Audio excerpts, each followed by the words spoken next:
네, 안녕하세요.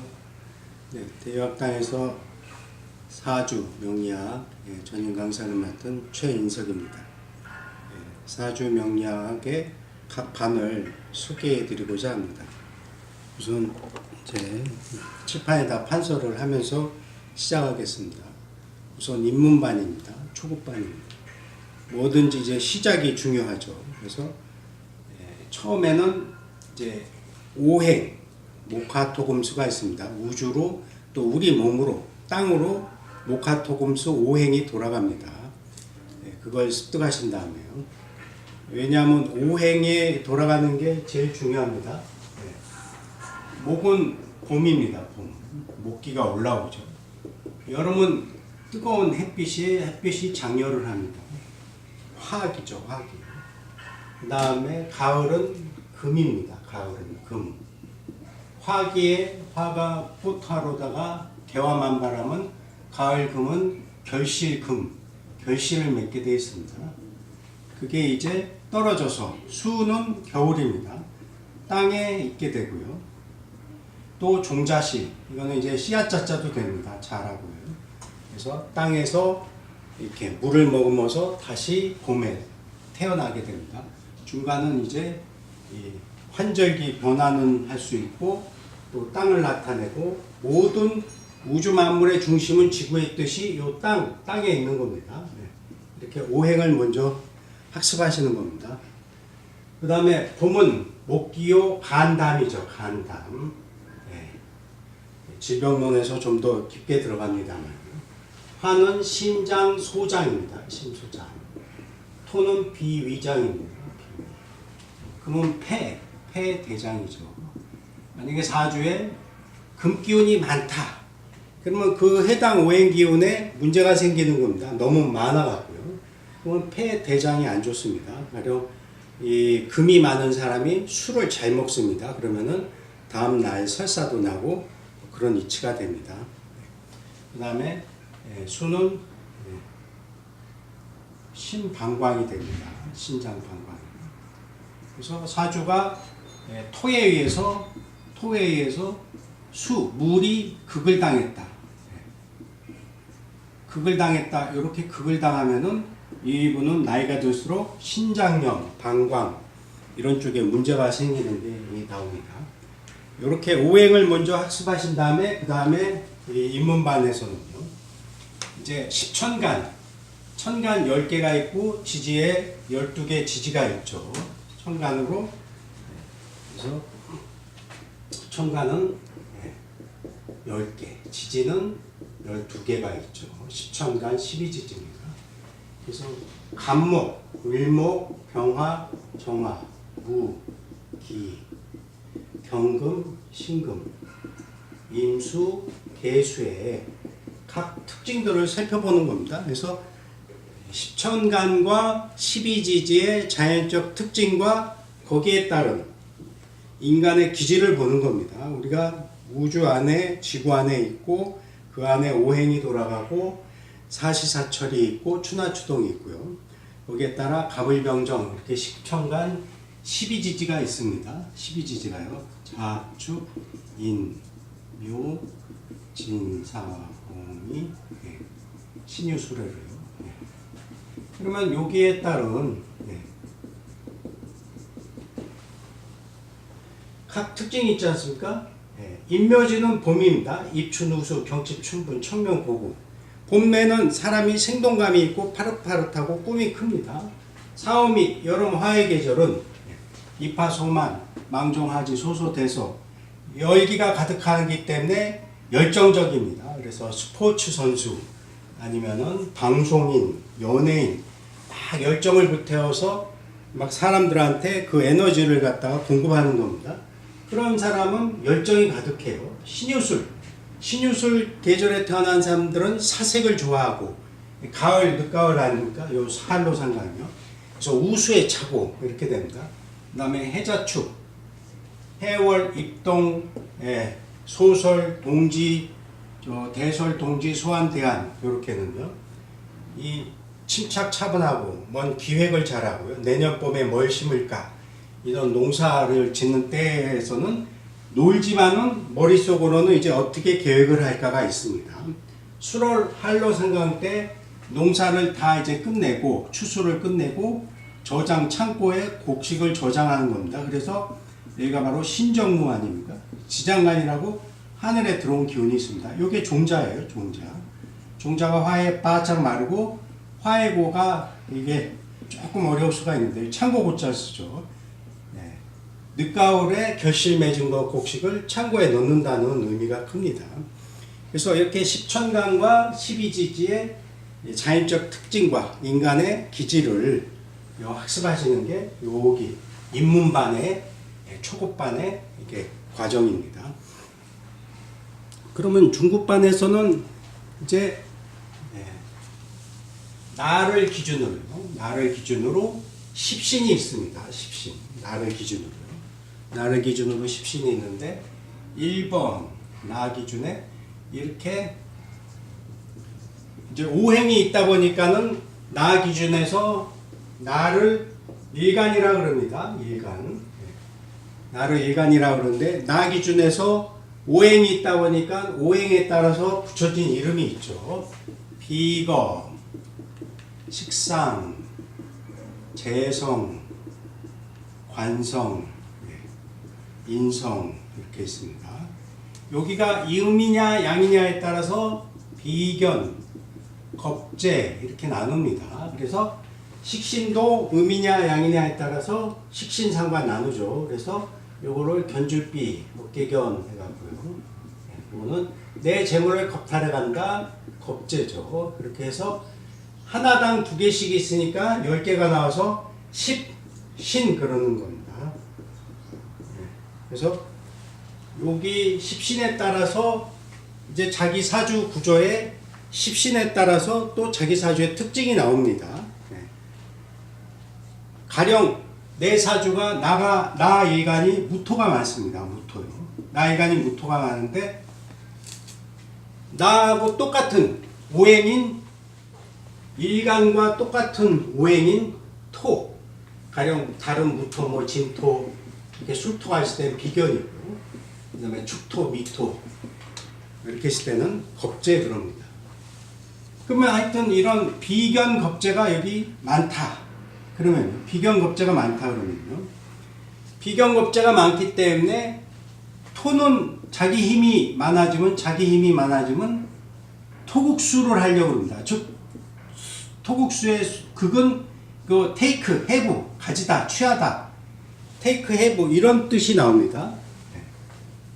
그럼 물은 뭐가 되냐면요. 여기서 물은 바로 재성이 됩니다. 재성이 돼갖고 재물이 됩니다. 토국수. 물이 이게 땅이 많아지면 물을 취하고 싶은 건 당연하죠. 무토라는 거는 드넓은 황무지 벌판 흙이기 때문에 물이 있어야 초목에 뿌리 내린다는 개념입니다. 그래서 이 재성수는 바로 여자가 되고 돈이 됩니다. 근데 자기 사주에 이렇게 토기운이 많다 그러면 토국수가 돼서 여자와 인연이 없고 돈을 번다고 뛰어들지만 막상 나중에 보면은 돈이 오히려 다 날아가는 이런 사주가 됩니다. 그래서 십신의 오행에 돌아가는 특징이 있습니다. 그거를 학습하시는 겁니다. 중급반입니다. 가령 이제 오행을 그려보시면 이렇게 됩니다. 나가 있습니다. 나 일간 나가 있고요. 나가 있고요. 얘가 식상이 됩니다. 식상이라는 거는 일이 됩니다. 얘가 재성이 됩니다. 재성이라는 건 아까 돈이고 남자 입장에서는 여자가 된다 그랬죠. 그 다음에 관성이 있습니다. 관성은 내 조직이요, 내 직장이요, 체면이요 이렇게 됩니다. 인성은 공부요, 학문 공부요, 그 다음에 내 의식주요 이렇게 됩니다. 그러면 내 사주가 힘이 좀 있어서 요 재성을 막 극하려고 합니다. 재성을. 토국수니까요. 이게 이제 토로 잡으면 이게 수가 되죠. 토생금, 금생수, 수생목, 목생화, 화생토 이렇게 됩니다. 그러면 내 사주가 어릴 때부터 일찍이 돈과 여자를 갖다 추구하면요, 이게 칩니다. 인성을요. 그래서 공부가 안 되고 학생 때는요, 내가 성인이 돼서는 막 돈 벌러 돌아다니고 애써봐야 의식주가 불안정해진다는 얘기가 됩니다. 이런 거에 기본적인 걸 이제 중급반에서 하신 겁니다. 그래서 그 사람의 성격, 일간의 성격 파악, 일간의 심리 파악을 해야 상담에 능하게 됩니다. 범죄자를 잡는 그 경찰분 중에 프로파일러가 많이 나오는 것도 범죄자의 그 심리 파악을 하려고 그러는 거죠. 그거랑 같은 이치입니다. 그래서 이제 그 다음에 절기에 따른 절기가 있습니다. 24절기가 있죠. 아까도 잠깐 보여드렸지만요.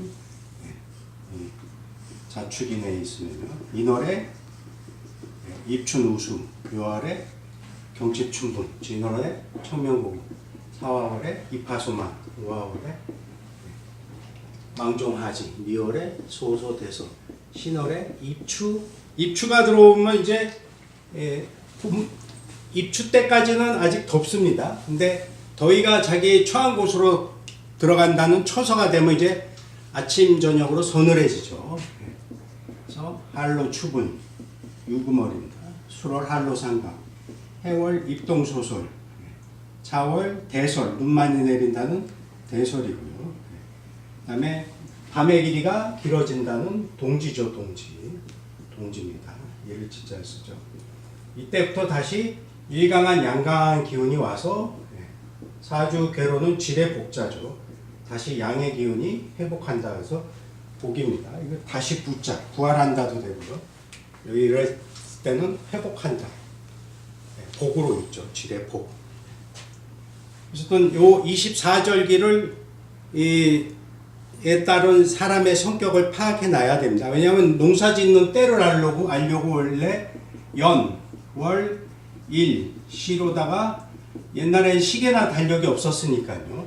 갑자월축 병인정명 우진기사 경호신미 임신기회 갖고 연월일시로 돌리다 보니까 농사 짓는 때를 알려고 돌려놓고 보니까 이게 사람하고의 일생사의 연관성이 너무 깊네 해갖고 연구된 게 사주명리 아닙니까? 그래서 꼭 24절기를 해야 됩니다. 근데 오늘날 사주명리학자들이 이 24절기를 안 해요. 그냥 좀 안타까운 거 아닙니까? 오늘날 사주명리가 많이 이렇게 강의하시는 곳이 많은데 24절기가 다 빠져 있습니다. 얼마나 안타깝습니까? 진월의 청명고구절에도 청명절기생이 다르고 성격이요. 고구절기생이 다릅니다. 가령 청명절기에는 날씨가 맑아서 모판에 모도 옮겨 심고 씨앗 종자도 심고 이렇게 합니다. 근데 청명절기에 날씨가 맑아서 비가 오고 고구절기에 곡식 잘 자라라고 비 내려야 되는데요. 이게 이제 고구절기요. 근데 이게 청명절기에 그만 비가 많이 내려요. 그 사람은 목판에 모내기 옮겨 심고 씨앗 심고 이래 날씨가 맑아야 되는 시기에 자기는 비 내리고 있으면은 그게 뭔가가 안 맞는 거예요. 인생살이에서요. 사업도 안 맞고 뭔가 가족관계도 안 맞고요. 그래서 꼭 24절기를 해야 된다.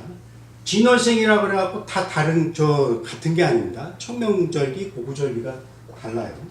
이렇게 학습하시는 그 과정이 중급반 과정입니다.